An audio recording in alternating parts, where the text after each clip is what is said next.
म्हणजे मला स्वयंपाक नव्हता येत. मग मी लग्नानंतर तो शिकले. मी 2009ला भरलं वांग्याची पहिली रेसिपी टाकली होती, ती व्हायरल गेली. पण सुरुवातीचे 7 वर्ष मी एकटीच मॅनेज करत होते. अच्छा. कारण आम्ही भारताबाहेर होतो, अमेरिकेत होतो. पहिल्या 6 महिन्यात 100 रेसिपी व्हिडिओ न थकता अपलोड केल्या. मी बँकमध्ये काम करत होते, स्टेट बँक ऑफ इंडियामध्ये. आणि ती नोकरी सोडून इकडे येणं म्हणजे मूर्खपणाचं 1 अच्छा. वर्ष पूर्ण मग आम्ही काम केलं. काय आणायचं, काही नाही. मग हे करत असताना मसाले मी नॅरो डाऊन केले. So we were not prepared. Same day आम्ही स्टॉक आउट झालो होतो. 1,500 पॅकेट आमचे सेम डे गेले होते. अच्छा. पुढचे 10 दिवस आम्ही स्टॉक आउट होतो. कारण प्रिपेअर्डच नव्हतो. अनफॉर्च्युनेटली माझे जे बिझनेस पार्टनर आहे, he died in a road accident okay. During lockdown. सिच्युएशनचा गैरफायदा घेऊन त्या गरम तव्यावर आपली पोळी नाही शेकायची. पण जो टर्नओव्हर आम्ही तेव्हा अचीव्ह केला होता, त्याच्या मल्टिप्लाइड खूप जास्त आत्ता केला. लोकांना आहे ना YouTube म्हणजे सगळ्यात सोपे पैसे असं वाटतं. हा जो समज आहे ना, हा फार गैरसमज आहे. एआयमुळे काम जास्त एफिशियंटली होतं. करेक्ट. जनरली काय होतं, जर कॉन्टेंट म्हणजे आपण ज्या प्रोफेशनमध्ये आहे, आपण त्या दृष्टीनेच त्याचा विचार करतो. अल्गोरिदमचंच चॅलेंज सगळ्यात जास्त वाटतं. पण दुर्दैवाने अल्गोरिदम तेच कॉन्टेंट सपोर्ट करतं जे लोक बघतात. हॅलो, नमस्कार. मी अजिंक्य भावे इनविन्सिबल सोल्सच्या पॉडकास्टच्या आजच्या एपिसोडमध्ये तुमच्या सगळ्यांचं पुन्हा एकदा स्वागत करतो.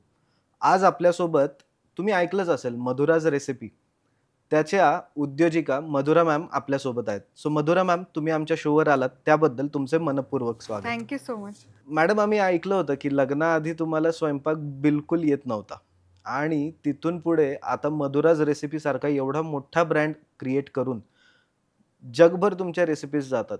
तर नेमकं ह्याच्या मागचं कारण काय होतं? हे सुरू कसं केलं? जे चॅलेंजेस मला आले, म्हणजे मला स्वयंपाक नव्हता येत. मग मी लग्नानंतर तो शिकले. अच्छा. तर शिकले in the sense actual practical लग्नानंतर. बाकी बाळाकडून मिळतंच, कारण आपण आजीला बघत असतो, घरात स्वयंपाक करताना आईला बघतो. पण ॲक्च्युअल जबाबदारी लग्नानंतरच येते. मग पदार्थ शिकत होते, करत होते आणि नवऱ्याला आवडत होतं. आता जस्ट एक इंटरनेटची सुरुवात म्हणजे ती एक क्रांतीच झाली होती असं म्हणायला बरोबर. हरकत नाही. 2007-08 हां, नंतर. हां. तर तेव्हा ब्लॉगस्पॉट खूप ट्रेंडिंग विषय होता ओके. त्या काळात. आणि ओव्हरऑल डेटा फीडिंगचं काम म्हणजे मी काही कॉन्टेंटमध्ये पण काम केलं होतं. अ, हे सगळं सुरू करायच्या आधी. त्यामुळे तो एक्सपिरियन्स होता की डेटा फीड कसा होतो. कारण इंटरनेटही बिल्ड होत होतं. तिथे इन्फॉर्मेशन फीड करायचं काम सुरू होतं.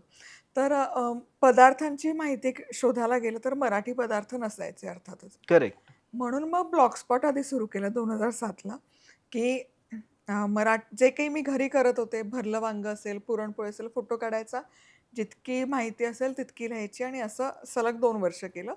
पण हे करत असताना ब्लॉगस्पॉटच्या मर्यादा लक्षात आल्या, की हवा तेवढा रिच नाहीये त्याला किंवा लिमिटेशन्स येतात. मर्यादा आहेत आणि जास्त लोकांपर्यंत ते पोहोचत नाही. 2008ला यूट्यूब सुरू झालं. Googleने ॲक्वायर केलं आणि मग अगेन यूट्यूब पण एक पहिला व्हिडिओ स्ट्रीमिंग प्लॅटफॉर्म, त्याच्या आधी काही आले. पण यूट्यूब एक नोन व्हिडिओ स्ट्रीमिंग प्लॅटफॉर्म झाला आणि मग तिथेही जेव्हा रेसिपीज सर्च करायचे, बाकी मिळायचे मला गुजराती, पंजाबी, साऊथ इंडियन, मराठी पदार्थ नव्हते. मग करेक्ट. हे एक मिसिंग लिंक फुलफिल करायची आणि हे आपले मराठमोळे घरगुती पदार्थ जगभरात पोचले पाहिजे, या प्लॅटफॉर्मवर आले पाहिजे, या हेतूने मग मधुराज रेसिपीची सुरुवात झाली. ॲक्चुअली आता आम्ही बघितलं ना, तर मधुराज रेसिपी ब्रँडच्या बऱ्याचशा गोष्टी आणि प्रॉडक्ट्स सुद्धा मार्केटमध्ये उपलब्ध आहेत. म्हणजे ह्याला जर आपण बघायला गेलो, तर ही पूर्ण एक व्यावसायिक जर्नी आहे. ही कशी झाली आणि आता तुमचे प्रॉडक्ट्स काय-काय आहेत, त्याच्याबद्दल तुम्ही काय माहिती देऊ शकाल? अ, ही म्हणजे आता हे कंटेंट क्रिएशन हे एक फील्ड झालं. करेक्ट. आणि रेव्हेन्यू थ्रू कंटेंट हा एक त्याचा भाग झाला. आता जेव्हा मी सुरू केलं पहिले 3 वर्ष तर मॉनिटायझेशनच नव्हतं, त्यामुळे अर्निंग नव्हतं. आम्ही एक व्हॉलंटरीली म्हणूनच केलं, की आवड आहे, प्लॅटफॉर्म छान आहे, करायचं. मॉनिटायझेशन झालं. 2 वर्षात जिओ इफेक्ट आला, आर-पी-एम घसरला. अच्छा. आणि तो खूपच घसरला, 70% घसरला. मग मराठी सुरू केल्यावर लक्षात आलं, की हे ट्रेंड असा जातो. म्हणजे रिजनलला तर आणखी कमी-कमी होत करेक्ट. चाललाय. आणि हे सस्टेनेबल मॉडेल नाहीये. म्हणजे तुम्हाला जर कारण तुम्ही ग्रो होत असता तेव्हा सगळ्या दृष्टींचा विचार करावा लागतं, की जर मी कंटेंट क्रिएट करते, तर त्याला प्रोडक्शनला एक सर्टन अमाउंट पे करावी लागते. माझ्यासोबत जी लोकं कामं करतात त्यांना पण पे करावं लागतं. तर या काही आर्थिक गोष्टी पण जुळून आल्या पाहिजे, गणितं जुळून आली पाहिजे. अ, हा कुठे ना कुठे डोक्यात विचार होता. त्यामुळे आम्ही कधीच कंटेंट क्रिएशनकडे फक्त एक अर्निंगचा सोर्स म्हणून नाही बघितलं. 2017ला आम्ही Googleच्याच एका इव्हेंटमध्ये होते हैदराबादला आणि बरेच सेलिब्रिटीज होते. कंटेंट क्रिएटर प्लस सेलिब्रिटीज होते. तर टेलिव्हिजन सेलिब्रिटीज होते. तर ते त्यांचा अनुभव शेअर करत होते, की आम्ही जरी ऑन कॅमेरा तुम्ही दिसत असलो, तरी धिस इज नॉट अगेन त्यांचा पण एक्सपिरियन्स तोच होता, की करेक्ट. आमचं mainstream income is not television. आम्ही आमचं फेस व्हॅल्यू किंवा ती ब्रँड व्हॅल्यू लेव्हरेज केली आणि आमचे ब्रँड आम्ही बिल्ड केलेत त्या बेसिसवर. मग ती आयडिया तिथे क्लिक झाली, की जर एखादे टेलिव्हिजन सेलिब्रिटी शेफ हे करू शकतात, तर डिजिटल कंटेंट क्रिएटर का नाही? का नाही करू शकत? मग हे एक ॲडिशनल सोर्स ऑफ रेव्हेन्यू होऊ शकतो आणि त्यामार्फत आपण काहीतरी मोठं करू शकतो असंच ती एक थॉट प्रोसेस होती. म्हणून मग त्यावर मग काम सुरू केलं आणि मग 1 वर्षानंतर मग मसाले आम्ही लॉन्च केले. तर अच्छा. 1 वर्ष पूर्ण मग आम्ही काम केलं. काय आणायचं, काही नाही. मग हे करत असताना मसाले मी नॅरो डाउन केले, की नाही आपल्याला प्रॉडक्ट आणायचं तर सुरुवात आपण मसाल्यांपासून करू. मसाल्यांपासून. कारण रोजच्या जेवणातला आपला अविभाज्य घटक आहे आणि घरगुती मसाले हवे त्या प्रमाणात नाही अवेलेबल, उपलब्ध नाही आहेत हवं तसं.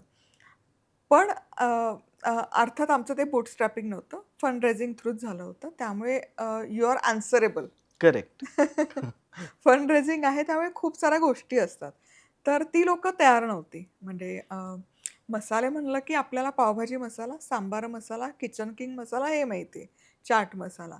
पण गोडा मसाला, बॅडगी मिरची आणि कांदा, लसूण ही मानसिकताच नव्हती, की हे आपण ई-कॉमर्सच्या प्लॅटफॉर्मवर सेल करू विकू शकतो. शकतो. हो.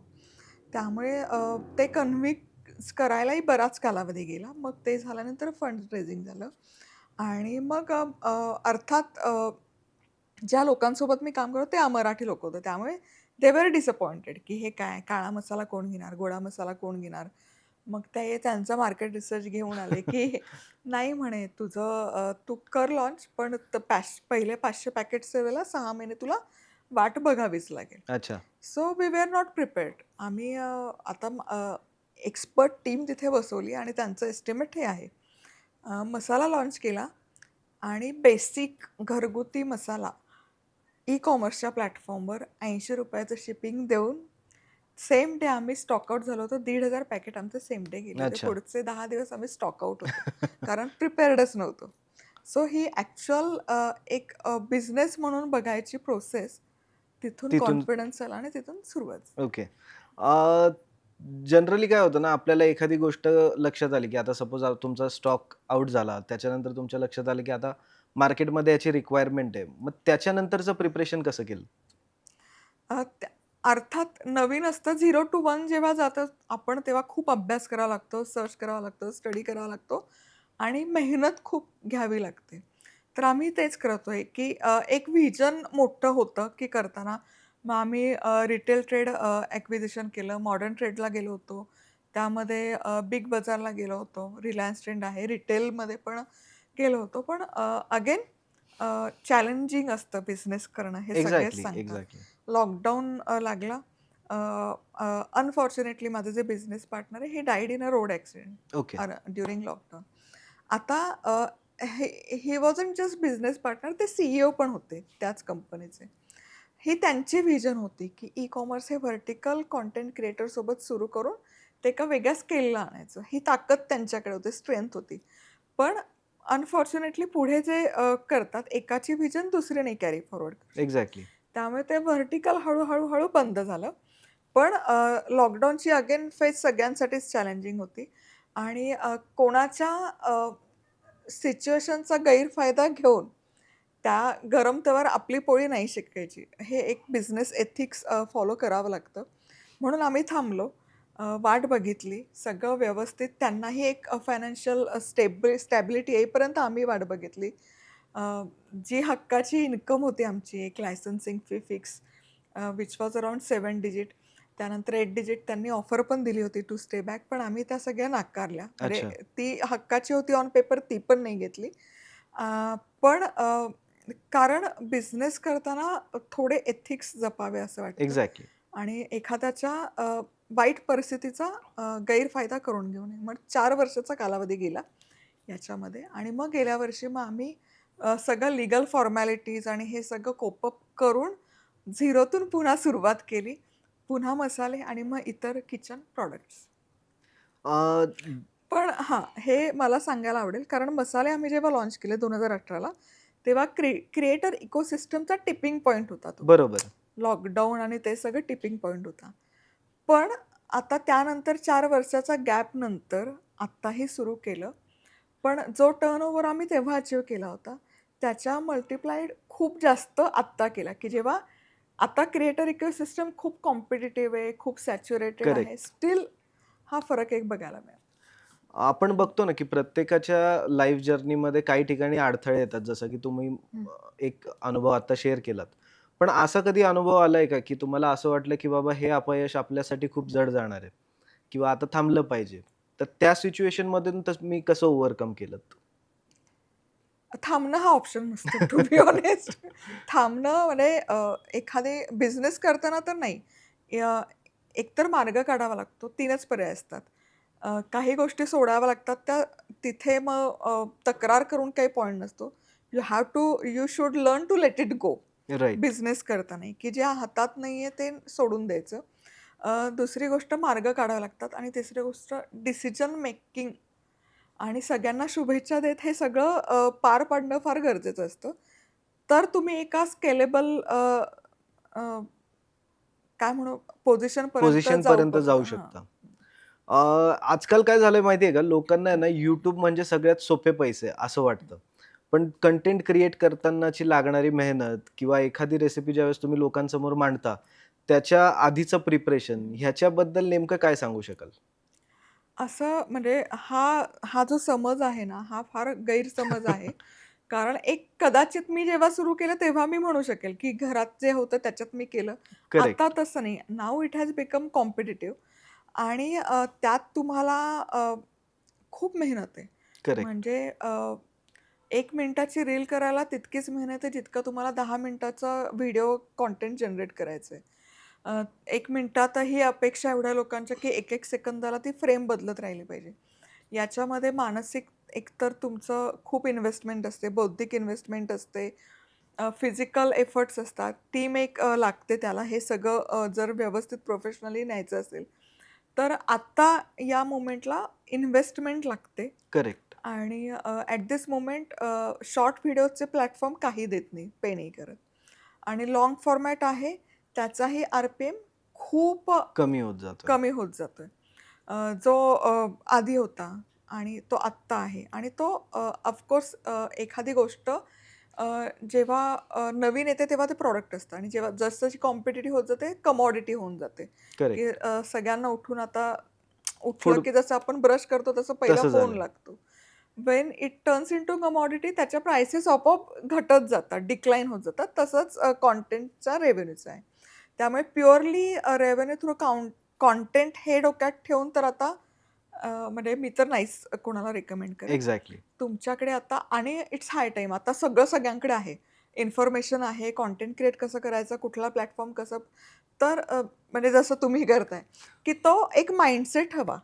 ती एक व्हिजन हवी, की आणि पर्पज हवा, की आपण काय आपलं at the end goal set काय आहे, हे करण्यामागचं. आणि मग ते ठेवून मग हे प्लॅटफॉर्म मग इट्स म्हणजे याच्यासारखं दुसरं प्लॅटफॉर्म नाही. स्पेसिफिकली बिझनेससाठी आणि प्रोफेशनसाठी देखील. जनरली ज्यावेळेस आपण बघतो ना, एखादी रेसिपी ज्यावेळेस तुम्ही एक्सप्लेन करता, तर त्यावेळेस आता जनरली आम्ही पॉडकास्ट शूटच्या वेळेसही हा अनुभव घेतो, की बरेचसे हर्डल्स येतात. रेसिपी शूट करताना तर जास्त हर्डल्स येतात. ती फोडणी टाकलेली असते किंवा त्याचा हं. धूर येतो. मग ह्या सगळ्या टेक्निकल गोष्टी कुठून शिकल्या आणि त्याच्यामागं काय-काय मेहनत घेणारी कुठली-कुठली अशी तांत्रिक टीम आहे तुमची, की जेणेकरून एवढ्या रेसिपीज लोकांपर्यंत पोहोचू शकतात? अ, आता टीम आहे. पण सुरुवातीचे 7 वर्ष मी एकटीच मॅनेज करत होते. अच्छा. कारण आम्ही भारताबाहेर होतो, अमेरिकेत होतो. तिथे तर म्हणजे लादीपासून सगळं स्वतःच भांडे करायला हो, लागतं. लॉन्ड्री सगळं स्वतःलाच करा. त्यात मनस्वी लहान होती, मुलगी लहान होती. त्यामुळे मग ते मॅनेजमेंटची आपसूक तिथे सवय लागली, की नवऱ्याचा डबा बघायचं, हिचं बघायचं. मग ती दुपारी झोपली, की ती 2 तासाची टाईम फ्रेम मला मिळायची बरोबर. कंटेंट शूट करायला आणि रात्री ती झोपली, की ते एडिट करायचं. असं ते एक गणित बसलं होतं. त्यामुळे ते कुठे ना कुठे डिसिप्लिन हे सगळं अंगवळणी पडलं आणि मग आता टीम आहे, त्यामुळे आता होऊन जातं. करेक्ट. एखादा ब्रँड बिल्ड करताना बरीचशी आपण बघितली तर मेहनत जी आहे ती घेतली जाते. पण ज्यावेळेस एखाद्या ब्रँडचं नाव होतं आणि अचानक असे अनुभव येतात, की नाही मला ही गोष्ट नाही आवडली. असे रिव्ह्यूज तुम्ही कशा पद्धतीमध्ये घेता? स्पोर्टिंगलीच घ्यावं लागतं ॲक्चुअली. कारण सोशल मीडियावर मत व्यक्त करणारी खूप जनता आहेत करेक्ट. आणि ते मत व्यक्त करत असताना ती व्यक्ती कुठे, कशी, कुठल्या स्टेट ऑफ माइंडमध्ये ते आपण कोणालाच सांगूच माहिती नाही. शकत नाही. त्यामुळे चांगलं असेल तर ओके, वाईट असेल तर म्हणजे no response is a response आणि हे एक आमचा थंब रूल आहे. जर we are not on a fault side तर no response is a response आणि you don't need to validate आणि अप्रूव्ह युअरसेल्फ. मग 10 वेळा जाऊन तेच बोला, तेच सांगा, हे करायची गरजच नाही पडत. जनरली आहे ना, तुमचे व्हिडिओज ज्यावेळेस आम्ही बघतो, त्यावेळेस एक गोष्ट लक्षात येते, कमेंट सेक्शन बघून सुद्धा, की तुमचे व्हिडिओज हे फक्त महाराष्ट्रात नाही, तर बऱ्याचशा देशांमध्ये देखील बघितले जातात, जिथं आपला मराठी क्राउड आहे. आणि महाराष्ट्रीयन क्राउड हा जाणून का होईना, तर तुमची रेसिपी आठवणीने बघतो आणि खाली कमेंट्समध्ये तसे मेन्शनही देतो. सो तो अनुभव कसा असतो? छान असतं. म्हणजे स्पेसिफिकली हे मी कायम कारण फक्त कंटेंट क्रिएशन नाही तर ॲज अ प्लॅटफॉर्म म्हणून पण एक अभ्यासणं आवडतं आम्हाला. तर त्या अनुषंगाने प्लॅटफॉर्म पण जसं प्लॅटफॉर्म बिल्ड होत गेलो तसं आम्ही पण ग्रो होत गेलो. करेक्ट. तर जेव्हा इंग्रजी भाषेत मी रेसिपी व्हिडिओ करायचे तेव्हा येणाऱ्या कमेंट भारताबाहेरच्या लोकांच्या, त्या फार म्हणजे वाचनीय पण नसायच्या. अच्छा. मराठी माणसांच्या तरी मी म्हणेल की फार मर्यादा राखून केलेल्याच कमेंट असतात. फार-फार तर करेक्ट. तुला हे नाही जमत, ते नाही जमत. पण एक स्त्री ऑब्जेक्ट म्हणून ऑब्जेक्टिफाय करून एकही कमेंट नाही. कुठल्याच प्लॅटफॉर्ममध्ये. एक्झॅक्टली. सो हे खूप कौतुकास्पद आहे आपल्या संस्कृतीचं, भारताचं पण. आम्ही तुमच्या ह्याच्यावर एक कमेंट वाचली होती, की ज्याच्यामध्ये एक महिला ऑफिसला जाताना लहान मुलांना लवकरात लवकर काय करून द्यायचं, ते तुमचे व्हिडिओ बघून ती त्याला देत होती. हं, हं. तर असे अनुभवही ज्यावेळेस येतात, त्यावेळेस काय वाटतं तुम्हाला? छान वाटतं. म्हणजे असे आणि लॉकडाऊनमधला एक अनुभव आहे. तर एका मुलाने शेअर केला होता आणि अच्छा. लॉकडाऊननंतर हा सिनेरिओ चेंज झाला. आता मुलं पण किचनकडे वळायला लागली आहेत. किचनकडे वळायला लागली. तर कोरोनाच्या काळात त्याने आई गमावली अच्छा. आणि घरामध्ये स्वयंपाकाची धुरा त्याच्यावर आणि वडिलांवर आली. तर त्याने खूप छान असा मेल केला होता, अनुभव शेअर केला होता. तर तो म्हणाला, "ताई तुझे व्हिडिओ बघून मी पदार्थ करतो.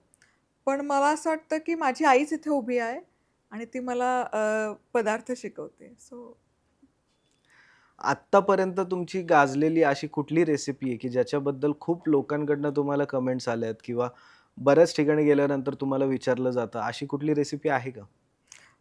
मी तेच सांगते, आपली मराठी माणसं खूप साधीभोळी आहेत. मी 2009ला भरलं वांग्याची पहिली रेसिपी टाकली होती, ती व्हायरल गेली.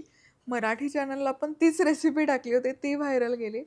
आणि त्यानंतर मग आता आम्ही मल्टी चॅनल ऑपरेट करतो. आमची पहिली रेसिपी भरलं वांगच असते. ॲक्चुअली आपण ज्यावेळेस बघतो ना, की आपला प्रवास ज्यावेळेस चालू असतो, त्याबरोबर आपण बघितलं तर आपलं कुटुंब हेही तितकंच महत्त्वाचं असतं. सो ह्या ओव्हरऑल जर्नीमध्ये तुम्हाला तुमच्या फॅमिलीनी असेल किंवा तुमच्या मुलीनी असेल, त्यांनी कशा पद्धतीमध्ये तुम्हाला सपोर्ट केलेला आहे? कारण की आज मधुराज रेसिपी हे बऱ्यापैकी सगळ्यांना माहिती आहे आणि वेल नोन ब्रँड झालेला आहे. प्रचंड आहे. कारण हे हे काम आहे ना, हे घरातून करावं लागतं. करेक्ट. घरच्यांचा सपोर्ट असल्याशिवाय नाही होत. आणि माझ्या केसमध्ये कसं झालं, मी बँकमध्ये काम करत होते, स्टेट बँक ऑफ इंडियामध्ये आणि ती नोकरी सोडून इकडे येणं म्हणजे मूर्खपणाचं अर्थात त्या काळात तसंच होतं. बरोबर. लोकांना एक हो, समज असतो, की बाबा हो, बँकेतली सेटल्ड नोकरी आहे. हो. आणि त्याच्यासाठी आपण पण मेहनत घेतो ना. करेक्ट. तिथे तिथे पोहोचण्यापर्यंत ती मेहनत मी पण घेतलेली होती. राइट. आणि ते मिळाल्यानंतर ते सोडायचं आणि परत अशा ठिकाणी जायचं की तिथे काहीच माहीतच नाहीये. तर काही म्हणजे सपोर्ट करणारे होते, काही विरोधात जाणारेही होते. अ, थोडं सुरुवातीला आम्ही पण चाचपडत होतो. नवरा बरोबर. पण अर्थातच. आणि अर्थात आर्थिक डिसिजन असतात ना, बरेच त्याच्यावर अवलंबून असतात. पण जर हे सोडायचं मला, तर मला स्वतःला काहीतरी एक बेंचमार्क सेट करावा लागेल, तरच काहीतरी होईल पुढे. मग मी तेव्हाही रोज एक रेसिपी अपलोड करायचे. पहिल्या 6 महिन्यात 100 रेसिपी व्हिडिओ न थांबता, न थकता अपलोड केल्या. मग नवरा म्हणाला, "तू वेडी आहेस. तू रिझाइन कर आणि तू पैशांचा विचारच नको आता करू. करेक्ट. तू आता एक व्हॉलंटरी काम म्हणून सुरू कर. पुढचं पुढे आपण बघू."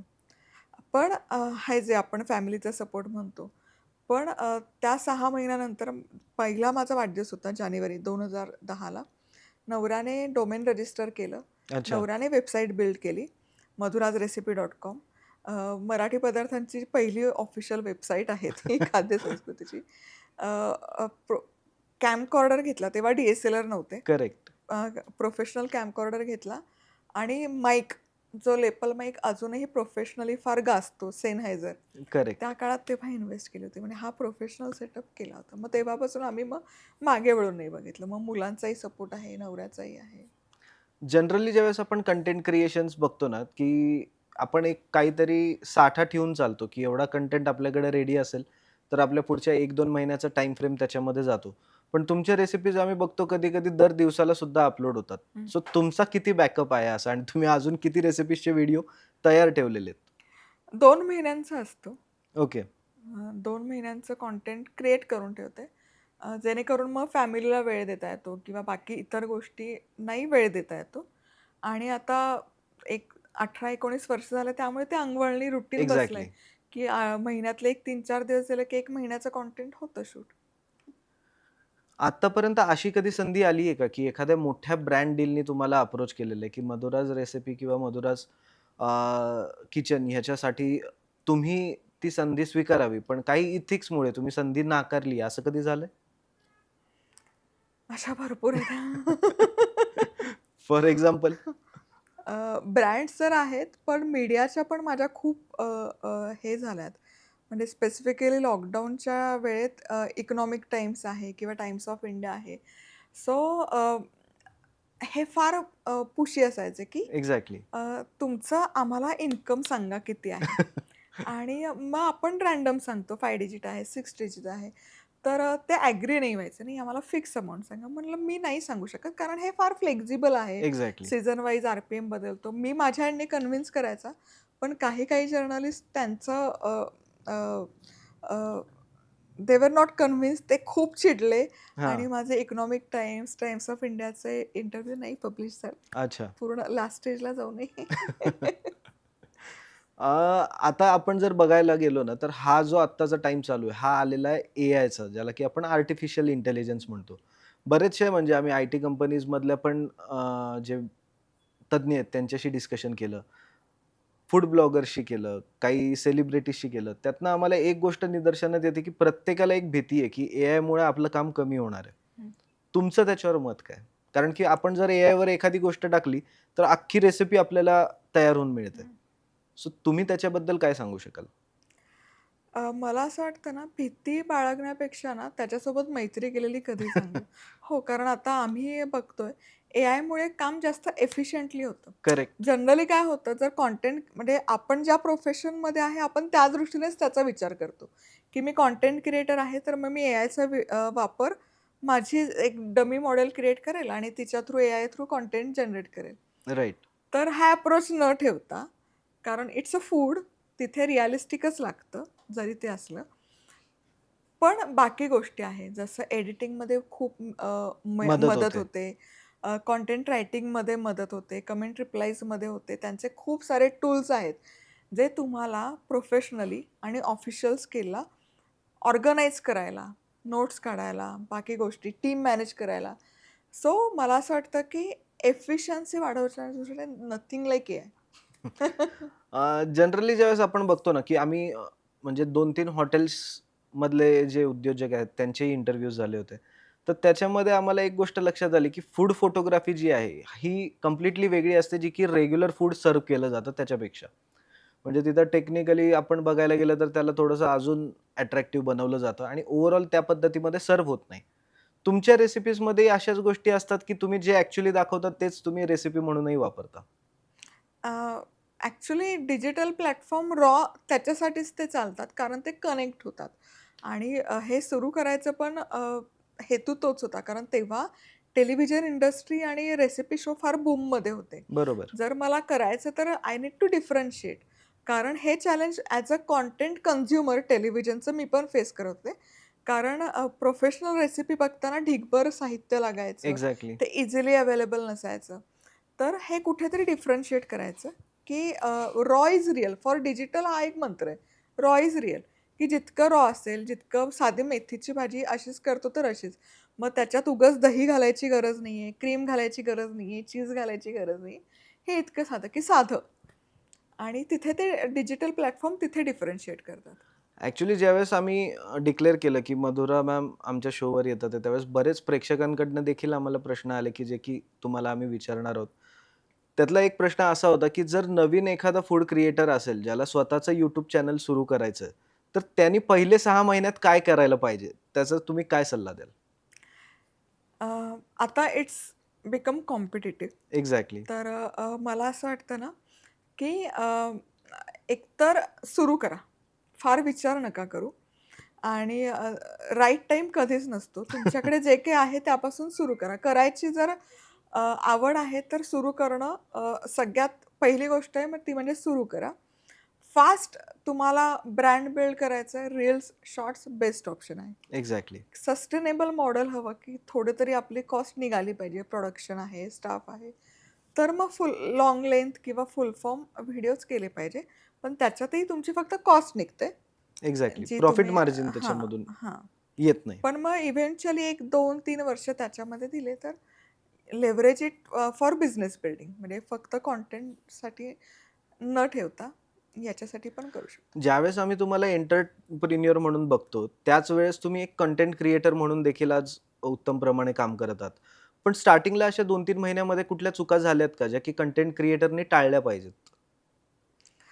अ, चुका होतच राहतात. स्टार्टिंगला नाही, आत्ताही होतात. अ, एक एक गोष्ट होते, की फोमो होतो. अच्छा. जेव्हा कॉम्पिटिटिव्ह होतं, तेव्हा फोमो होतं. आणि हे अलीकडे मला जास्त बघायला मिळालंय. मग अ, अ, बरेच इन्फ्लुएन्सर फ्रीमध्ये पण करतात किंवा हे नाही करत तर मी मी करतो, कमी पैशात करतात. तर मला असं वाटतं ना थोडं पेशन्स ठेवलं पाहिजे. कारण या फील्डला मेहनत आहे, एफर्ट्स आहेत आणि तेवढं व्हॅल्यू आर-ओ-आय मिळण्यासाठी थोडा पेशन्स लागतो. तो पेशन्स ठेवला पाहिजे. एक्झॅक्टली. जनरली आम्ही बघितलं मधुराज रेसिपी जी वेबसाईट आहे तुमची त्याच्यावरही आम्ही व्हिजिट केली. तर त्याच्यावर आम्हाला एक गोष्ट लक्षात आलेली आहे, की फक्त मसाले त्याच्यापुरतं मर्यादित न राहता इतरही किचन प्रॉडक्ट्स तुम्ही लाँच करतायत. तर त्याच्याबद्दल तुम्ही प्रेक्षकांना काय सांगू शकाल? अ, हे 2017 मध्येच ठरलं होतं, की अच्छा. सुरुवात मसाल्यांपासून करायची, पण हे एक्सपांड करायचं होरायझन आणि मग त्याच्यामध्ये अ, जे मी चॅलेंजेस फेस करते एव्हरीडे बेसिसवर ते इझिली अवेलेबल करून द्यायचं. उत्तम क्वालिटीचं आणि घरपोच. कारण अच्छा. हां, किचन प्रॉडक्ट्स अशा गोष्टी आहेत ना, की काही-काही गोष्टी आहेत, जसं आता आम्ही स्प्रे बॉटल लाँच केली, की ती लोकल स्टीलच्या दुकानात नाही मिळत. बरोबर. ग्रामीण भागात नाही मिळत. तर हे सगळ्यांना घरबसल्या मिळावं या हेतूने एक डेली प्रॉब्लेम सॉल्व्हिंगसाठी म्हणून हा विचार करूनच हा ब्रँड आणि हे मग व्हर्टिकल आम्ही सुरू केलं होतं. कुठलंही प्रॉडक्ट ज्यावेळेस तयार करायचं झालं, तर त्यावेळेस त्याच्यामागे सगळ्यात महत्त्वाची गोष्ट असते ती म्हणजे त्याचं मॅन्युफॅक्चरिंग. आणि जसं की तुम्ही आधी सांगितलं होतं, की तुमचा स्टॉक आउट झाला हं, होता. तर हं. आता तुमच्याकडे किती प्रमाणात स्टॉक अवेलेबल आहे? जर लोकांना खरेदी करायचं असेल, तर त्यांनी कुठे जाऊन केलं पाहिजे? Madhura's recipe club dot com म्हणून आहे आपली वेबसाईट, ती ऑफिशियल आहे. त्यानंतर ॲग्रिगेटर्स आहेत Amazon, Flipkart तिथेही आहे आणि लवकरच क्विक कॉमला पण आम्ही एंटर ओके. मॅन्युफॅक्चरिंगबद्दल काय सांगाल मॅम? ह्याचं मॅन्युफॅक्चरिंग नेमकं कुठं केलं जातं, की कुठल्या कुठल्या क्वालिटीचं मटेरियल वापरलं जातं? सो याच्यासाठी ना एकतर जे आहे ते नाही मला देत आहेत. अच्छा. स्पेसिफिकली मग कुठलंही प्रॉडक्ट असो, मग ती कढई असो, चॉपिंग बोर्ड असो, तर हे एक स्पेसिफिक आम्ही खर्चिक जातं त्या कारण प्रत्येक गोष्टीची डाय असते. एक्झॅक्टली. त्या डायला एक सर्टन अमाउंट बेअर करावी लागते. ती डाय सक्सेसफुल होईल हे ते केल्याशिवाय नाही नाही कळत. कळत. तर हे सगळं करून घेणं अ, याच्यासाठी बरीच R&D होते. ते सॅम्पलिंग केलं जातं. सॅम्पलिंग बऱ्याच लोकांमध्ये डिस्ट्रिब्यूट होतं आणि जेव्हा पॉझिटिव्ह येतं, की हे आपण क्युरेट केलंय, ते पॉझिटिव्हली वर्क होते. मगच ते आम्ही सगळ्यांपर्यंत पोहोचवायचं आणि प्रत्येक गोष्टीचं काय होतं ना, मटेरियल वेगळं असतं. आपल्याला स्टील म्हणलं, की आपण जेवणाच्या थाळीत खातो तेच स्टील आपल्याला अपेक्षित असतं. पण चॉपिंग बोर्डसाठी लागणारं रॉ मटेरियल पूर्ण वेगळं असतं. राइट. फ्रिज कंटेनरचं रॉ मटेरियल वेगळं असतं. ऑइल डिस्पेन्सरचं आणखी वेगळं असतं. ज्यावेळेस तुम्ही खाद्य संस्कृतीवर व्हिडिओ तयार करत होते, त्यावेळेस मराठीमधला व्हिडिओ तयार करायचा आणि तो व्हिडिओ जगभर पोहोचला पाहिजे, हे किंवा तो व्हिडिओ जगभर पोहोचेल असं तुम्हाला कधी वाटलं होतं का सुरुवातीला? अ, पहिल्या व्हिडिओचा अनुभव काय होता? नव्हतं वाटलं. कारण काही जेव्हा आता मी सांगू शकते, की आता करेक्ट. आपण कुठे जाऊ शकतो, कुठे थांबायचं, किती वर्ष आणखी काम करायचं, आता इंडस्ट्री कुठपर्यंत जाईल. पण तेव्हा हे नव्हतंच काही. न या टर्म्स होत्या. जॉनर 2च होते म्युझिक आणि फूड. बरोबर. त्यामुळे चाचपडणंच होतं. ॲज प्लॅटफॉर्म म्हणून Google, YouTube, Facebook त्यांच्यासाठी हे चाचपड नव्हतं, आमच्यासाठी पण चाचपड नव्हतं. खरा सगळ्यांनाच म्हणजे प्लॅटफॉर्मला पण YouTube असो, Metaचे असो, त्यांना कंटेंट क्रिएटरला, इन्फ्लुएन्सरला जो पुश मिळाला तो लॉकडाऊनमध्येच ॲक्चुअली. अच्छा. लॉकडाऊन नंतर आणि लॉकडाऊनच्या आधीची परिस्थिती ह्याच्यामध्ये सगळ्यात मोठा बदल तुम्हाला कुठला जाणवतो? लॉकडाऊनच्या आधी पण सगळे एक्सप्लोरच करत होते. नवीन प्लॅटफॉर्म आहे आणि इथे अ, नवीन असतं तेव्हा त्याची क्युरिओसिटी असते आणि त्या क्युरिओसिटीने सगळे कंटेंट कन्झ्युम करायचे.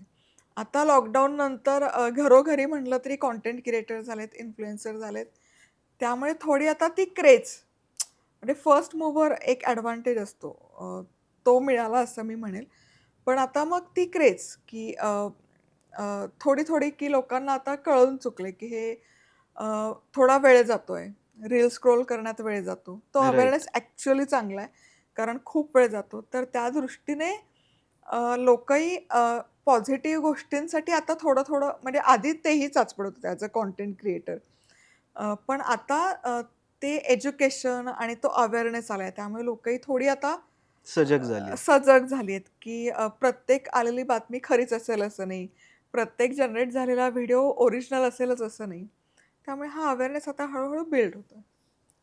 जनरली आपण ज्यावेळेस बघतो ना, मी आता म्हणजे ज्यावेळेस एखादा व्हिडिओ आपण सर्च करतो, त्यावेळेस आपल्याला काय झालं आता रील्स स्क्रोलिंगचा खूप ट्रेंड चालू आहे. लाँग फॉर्मचे व्हिडिओज सोडून 60 सेकंड्समध्ये किंवा 90 सेकंड्समध्येही रेसिपीज देणारे हं, बरेचसे व्हिडिओज हं. दिसतात. सो ह्या गोष्टीला तुम्ही कॉम्पिटिशन म्हणून बघता, की ह्याच्यामध्येही तुमचा कंटेंट आता आम्हाला बघायला मिळेल? मी TikTok आल्यापासून शॉर्ट फॉर्ममध्ये पण टाकतेच आहे. अच्छा. म्हणजे मी कुठलाच प्लॅटफॉर्म सोडला नाही का. कारण माझं एक साधं सिंपल सूत्र आहे. You don't know until you get your hands dirty. Exactly. त्यामुळे एखादी नवीन गोष्ट तुम्ही जोवर आत्मसात नाही करत, तोवर तुम्हाला कळत नाही. त्यामुळे आम्ही शॉर्ट फॉर्ममध्ये पण आहोत, लाँग फॉर्ममध्ये पण आहोत. ॲट द एंड आमचा हेतू साध्य होतोय, की पदार्थ घरोघरी पोहोचवायचे. पण हॅट्स ऑफ टू कारण रील करायला सगळ्यात जास्त मेहनत आहे. एक्झॅक्टली. फूडला तर सगळ्यात जास्त कारण ते 30-40 सेकंदाची रील नाही. प्रत्येक सेकंदाला फ्रेम चेंज करतात. एक सो प्रचंड मेहनत आहे. त्यातल्या त्यात रेसिपीचे रील्स करणं खूप मेहनतीचं काम आहे. सो मला कौतुक वाटतं, छान वाटतं, की इतकं एफर्ट टाकतात. म्हणजे आता ती वेळ नाही आली, की काही केलं तरी चालून घरात जाणार आहे. चालून जायचं. आता इट्स बिकम कॉम्पिटिटिव्ह. नवीन-नवीन जनरेशन म्हणजे जनझी येतंय आणि खूप याचं छान वाटतं, की ते प्रोफेशनलीच बघतात. राइट. प्रोफेशनली स्टुडिओ सेट करतात, कंटेंट क्रिएट करतात आणि ते प्रोफेशनली बिल्ड करायचं त्याचा फोकस असतो रादर दॅन की चला करू बघून, चाललं तर असं जनझी नाहीये. जनझी फार फोकस्ड आहे. त्यांचे काही पॅरामीटर्स आहे, काही गोल सेट आहे. असे बरेच जण आहेत, की जे त्यांना they know what they want to achieve and they know की त्यांना करायचं काय. सो हे छान वाटतं. हं. एक सगळ्यात महत्त्वाची गोष्ट म्हणजे आम्ही एक गोष्ट ऐकली होती, की ज्यावेळेस एखादी तुमच्याकडे सुपर पॉवर येते, त्यावेळेस तुमच्याकडे एक रिस्पॉन्सिबिलिटी देखील येते. आज तुमचे व्हिडिओ भारतातच नाही तर जगभरात मराठी क्राउड बघतो. सो तुम्हाला कुठली रिस्पॉन्सिबिलिटी वाटते, की आपल्या व्हिडिओमध्ये ते सातत्य किंवा ती क्वालिटी मेंटेन असावी, जेणेकरून प्रेक्षकांचा जो काही उद्देश आहे किंवा तुमचा जो काही उद्देश आहे, तो पूर्ण केला जाईल? मला अल्गोरिदमचंच चॅलेंज सगळ्यात जास्त वाटतं. कारण काय होतं, अ, मराठी खाद्यसंस्कृती प्रचंड विस्तृत आहे. एक्झॅक्टली. ती काही फक्त वरण-भात, पुरणपोळी आणि मिसळपावपर्यंत मर्यादित नाही, प्रचंड विस्तृत आहे. पण दुर्दैवाने अल्गोरिदम तेच कंटेंट सपोर्ट करतं, जे लोकं बघतात. म्हणजे आता पाऊस पडतो तर भजीचं भजन, कंटेंट बघतात. मग तेच ट्रेंड बिल्ड होतं. गणपती आले तर मोदक. मोदक. अ, असं मी खूप एफर्ट टाकले मध्ये. मग उंदलकाल आहे, हिंदोरी आहे, असे लॉस्टचे म्हणजे उंदलकाल तर इतका अप्रतिम पदार्थ आहे. 5 स्टार आणि 7 स्टार हॉटेलचे डेझर्ट पण त्याच्यापुढे फिके पडतील. पण मला हे खूप दुःख वाटतं, की अल्गोरिदमच्या मर्यादा आहेत.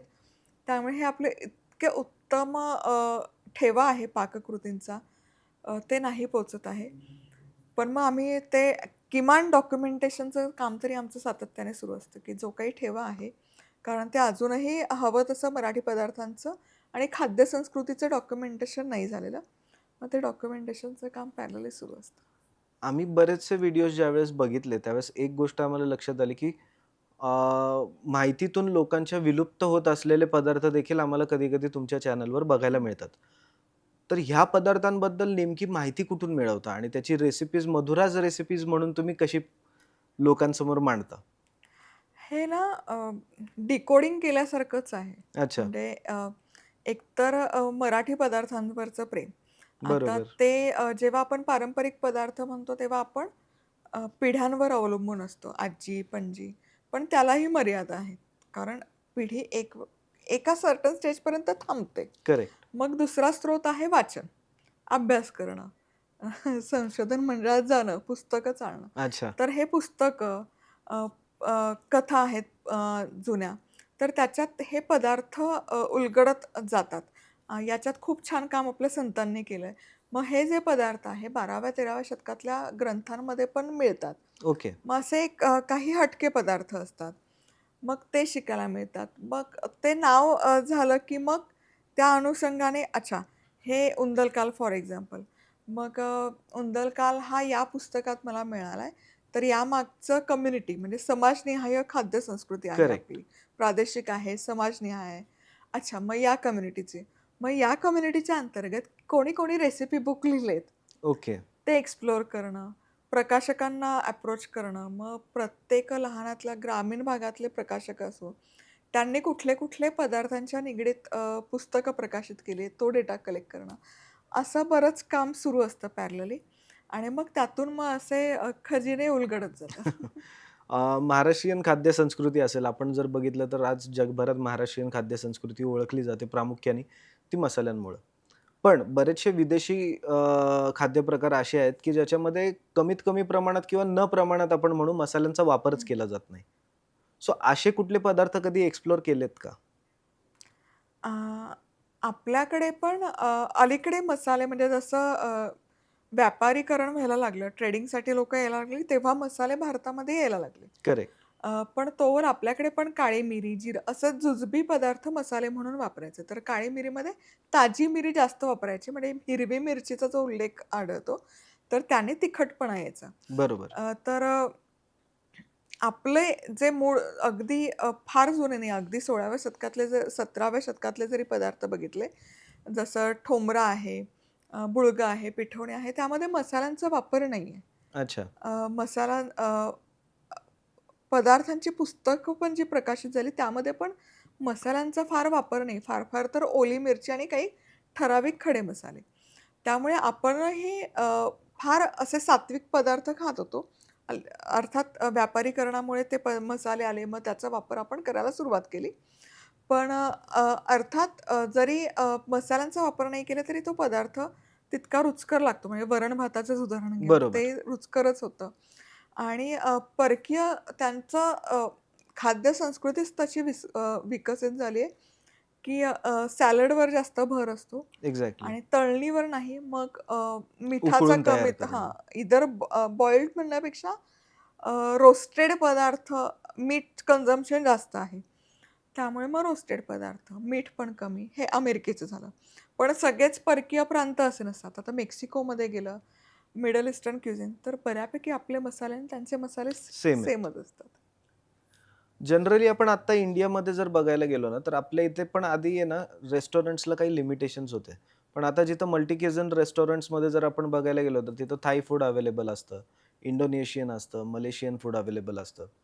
ह्या सगळ्या फूड इंडस्ट्री ज्यावेळेस भारतामध्ये येतात आणि एक जो आपण प्रेक्षक म्हणू किंवा जो आपण खाणारा खवय्या असेल म्हणू, त्याला ह्या सगळ्या गोष्टींची चव जी आहे ती अनुभवायला मिळते.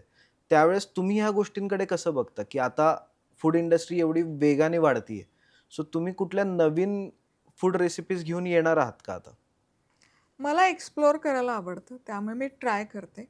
अगेन जेव्हा फूडचं ग्लोबलायझेशन होतं, तेव्हा ते जिथे जातं तिथली लोकल टेस्ट अडॅप्ट करतं. म्हणजे ते एक्झॅक्टली. कस्टमाइज होतं. म्हणजे चायनीज. अमेरिकेत चायनीज किंवा अमेरिकेत खाल्लेला पिझ्झा ते इटालियन त्याला हसतातच किंवा त्यांनी मरिनेरा सॉस केलाय. तर ते तसं होतं. कस्टमायझेशन होतं. त्यामुळे तुम्हाला ओरिजिनल म्हणजे आपण जे खातो ते इंडो चायनीज खातो. ॲक्चुअल एक्झॅक्टली, चायनीज खातच एक्झॅक्टली. नाही. ॲक्चुअल चायनीज खाऊ पण नाही खाऊच शकत शकत. नाही. सो एक्सप्लोअर करायला आवडतं. क आजकालच्या ट्रेंडप्रमाणे, डिमांडप्रमाणे रॅप्स आहे, रोल्स आहेत, ते इंटिग्रेट करायचा प्रयत्न करते. पण मला अगदी सुरुवातीपासून असं वाटतं, की इडली फेमस जगप्रसिद्ध झाली, डोसा जगप्रसिद्ध झाला, कारण ते कर्नाटक सोडून बाहेर गेले. एक्झॅक्टली. तसं मराठी पदार्थांचं दुर्दैवानं होत नाहीये. तर हा बदल कुठे ना कुठे घडला पाहिजे आणि येत्या काही वर्षात नक्की घडेल, की जे स्थान डोनटला आहे, ते कुठे ना कुठे आपल्या ओल्या नारळाच्या करंजीला, पुरणपोळीला आणि स्थान आणि मान म्हणजे आर्थिक मानही मिळाला पाहिजे. एक्झॅक्टली. जनरली जर आपण बघायला गेलो मॅम, तर आजवरच्या ओव्हरऑल आयुष्यामध्ये तुम्हाला असं कधी झालंय का, की ही रेसिपी जी आहे, ही खूप वेळा प्रयत्न केला तरी पाहिजे तशी जमत नाहीये? असा काही अनुभव आलाय कधी? अशा खूप आहेत. म्हणजे उन्हाळी वाळवणाच्याच एवढ्या रेसिपी आहेत, की जिथे पोचायला बरेच वर्षांचा कालावधी द्यावा लागतो. अच्छा. पेशन्सचंच काम असतं. सुतरफेणी आहे, हातावरच्या हातवळणीच्या शेवया आहेत. ते त्या सुगरणीकडूनच शिकावं लागतं. तिच्यासमोर बसून आत्मसात करावं लागतं आणि ते वर्षानुवर्षांचे धडे आहेत. त्यातूनच ते आत्मसात होतात. आपण आयुष्यामध्ये ज्यावेळेस बघतो, की यशस्वी होणं आणि समाजामध्ये एक आर्थिक असो किंवा मान मिळवणं. मधुरा मॅम कुठल्या गोष्टीची निवड करतील? यशस्वी होणं किंवा मान मिळवणं. मला असं वाटतं ना, की जी गोष्ट मिळवावी लागते ना आणि ती मिळवण्यासाठी धडपड जर करावी लागत असेल, तर ती सस्टेनेबल नसते. त्यामुळे मिळवण्याची धडपड नसते. आपलं जे काम आहे ते करावं आणि मग हे त्याचं एक फळ आहे किंवा फलश्रुती आपण म्हणतो, की मग ते सक्सेस असेल किंवा मान-सन्मान असेल. पॉडकास्टला लास्टच्या काही प्रश्नांकडे जाताना आम्हाला तुम्हाला सांगायला नक्की आवडेल, की आपल्या पॉडकास्टमध्ये एक रॅपिड फायर नावाचा राउंड असतो. तो आपण सुरू करूयात. काही प्रश्न तुम्हाला विचारले जातील, ज्याच्यापैकी तुम्हाला एकच पर्याय निवडायचा आहे. जर तुम्ही ठरवलं, की आज उठून मला सगळ्यात आवडता पदार्थ करायचा आहे, तर तो कुठला असेल? पुरणपोळी की मोदक? पुरणपोळी. पुरणपोळी का? तर पोटभरीचा होतो अच्छा. आणि टिकतो. म्हणजे एकदा पुरणपोळी करून ठेवली, तर ती 2-3 दिवस आरामशीर खाऊ शकतो आणि दुधासोबत, तुपासोबत कशासोबतही खायला छान लागते. जसं वेगवेगळ्या देशांमध्ये आपण बघतो, की वेगवेगळ्या टाइपचे स्ट्रीट फूड्स फेमस असतात. तसं महाराष्ट्रातलं जर एक निवडायचं झालं, तर मिसळ-पाव निवडाल की वडापाव? वडापाव. कारण वडापाव एकतर सगळ्यांच्या खिशाला परवडणारा आहे. वडापाव खाण्यासाठी कुठे बसायचंय, स्टॉप घ्यायचा आहे असं नाही. ऑन द गो स्नॅक होतं आणि जसं आजकाल मिस्किल याच्यात सांगतात, की बेसनमध्ये प्रोटीन असतं, बटाट्यात कार्ब असतं, तसं ते फुलफिलिंग कम्फर्ट मील आहे. ॲज अ कंटेंट क्रिएटर म्हणून YouTubeचे लाँग व्हिडिओज तुम्ही जास्त प्रिफर करू शकाल, की Instagram आणि Facebookवरील short reels? Long term video.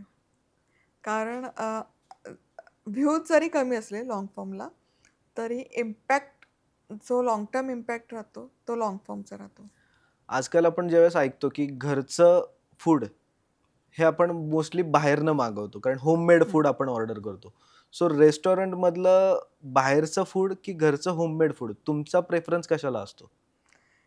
कायम घरचं होममेड फूड आणि ते वेगवेगळ्या घरातून आलं तर मला अजून म्हणजे कधी मामी देते, मावशी देते, आई देते, मग तर मजाच. लास्ट वीकमध्ये ज्यावेळेस आम्ही तुमच्या पॉडकास्टसाठी तयारी करत होतो, त्यावेळेस एक गोष्ट आम्हाला जाणवली, की आजकाल लोकं रेस्टॉरंटमध्ये जाऊन होमली टेस्ट एक्सपेक्ट करतात आणि घरी ज्यावेळेस तयार केलं जातं, त्यावेळेस म्हणतात की रेस्टॉरंट हं. स्टाईल झालं पाहिजे. त्याच्यावर तुमचं मत काय? मला असं वाटतं ना, अन्न हे पूर्ण ब्रह्म आहे आणि आता प्लीज म्हणजे हे जाणून घ्या आणि फूडला जज न करता अ, आनंदाने त्याचा आस्वाद घ्या. मग ते घरचं असो, बाहेरचं असो, एन्जॉय म्हणजे ते एन्जॉय करा. एक अशी रेसिपी जी प्रत्येक तरुणाने किंवा तरुणीने शिकली पाहिजे, जेणेकरून त्यांचं ऑफिस रुटीन ईझी होऊन जाईल. कुकर लावणं शिकलं पाहिजे. कारण वर्किंग लोकांसाठी, बॅचलर लोकांसाठी हॉस्टेलला कुकरमध्ये एक वन पॉट मील तुम्ही तयार करू शकता. वरण-भात सोबत थोडे बटाटे किंवा भाज्या उकडायला लागल्या, डाळ-भातही होतो, भाज्या शिजून होतात, सगळंच होतं. आणि सगळ्यात शेवटचा प्रश्न मॅम, जो की आम्ही प्रत्येक गेस्टला विचारतो, तो म्हणजे इन्व्हिन्सिबल सोल्स या पॉडकास्ट चॅनलच्या प्रेक्षकांना तुम्ही काय संदेश द्याल? प्लॅटफॉर्म उत्तम आहे आणि एक वेगवेगळे पैलू घेऊन प्रश्न विचारले जातात, जे खूप अभ्यास करून विचारले जातात. तर मला असं वाटतं की पॉडकास्ट फक्त हे न बघता आता बरेच जण असतात, व्यावसायिक असतात आणि त्यांना असं वाटतं की त्यांना बिझनेस बिल्ड करायचा आहे, स्केल करायचा आहे, लोकांपर्यंत पोहोचवायचा आहे. तर फक्त क्वेश्चन आन्सर आणि इंटरव्ह्यू हा विचार न करता मला खरंच मनापासून वाटतं की इट्स हाय टाईम की ओल्ड स्कूल मेथड आपण वापरतो, पण आता तुम्ही पॉडकास्टचा विचार पण किमान एक मिनिमम बजेट ठेवून प्रमोशनसाठी कन्सिडर करा. फ्रीमध्ये नका प्लीज कन्सिडर करू. कारण अगेन पॉडकास्ट करणंही त्याच्यामागे टीम असते. एक्झॅक्टली. प्रोडक्शनला कॉस्ट जाते, एडिटिंगला कॉस्ट जाते. कारण बऱ्याच जणांचा अप्रोच असा असतो, की आम्हाला यायचंय बरं आणि राइट. तुम्ही करा ना आमच्या बिझनेसचं प्रमोशन आणि हे करा, ते करा. पण दे डोंट अंडरस्टँड की याच्यामागेही बिझनेस आहे, मॅथ्स आहे. तर मला प्रामाणिकपणे वाटतं, की जर तुम्हाला पॉडकास्टला यायचं आहे तर विथ रिसोर्सेस या. आर-ओ-आय नक्की येईल. So thank you so much ma'am. तुम्ही ह्या शोवर आलात. वेळात वेळ काढून तुम्ही एक महत्त्वाचे काही तुमचे अनुभव आज प्रेक्षकांबरोबर शेअर केलेत. सो डेफिनेटली मलाही तुम्हाला एक गोष्ट सांगायला नक्की आवडेल, की आजचा एपिसोड हा तुम्हाला नक्कीच आवडला असेल. आत्तापर्यंत जे व्हिडिओज तुम्ही मधुराज रेसिपीज म्हणून यूट्यूब चॅनलवर बघताय, आज त्यांच्याशी साधलेला हा संवाद हा तुम्हाला कसा वाटला हे सांगायला विसरू नका. आणि पुढच्या एपिसोडमध्ये आपण भेटणार आहोत अशाच एका गेस्टला. तर इन्व्हिन्सिबल सोल्स या चॅनलला सबस्क्राईब करा आणि बघत राहा तुमचा खास शो ज्याला आपण म्हणतो इन्व्हिन्सिबल सोल्स. तोपर्यंत मी अजिंक्य भावे तुमच्या सगळ्यांची रजा घेतो. भेटूयात पुढच्या नवीन एपिसोडमध्ये एका नवीन गेस्टसोबत. धन्यवाद.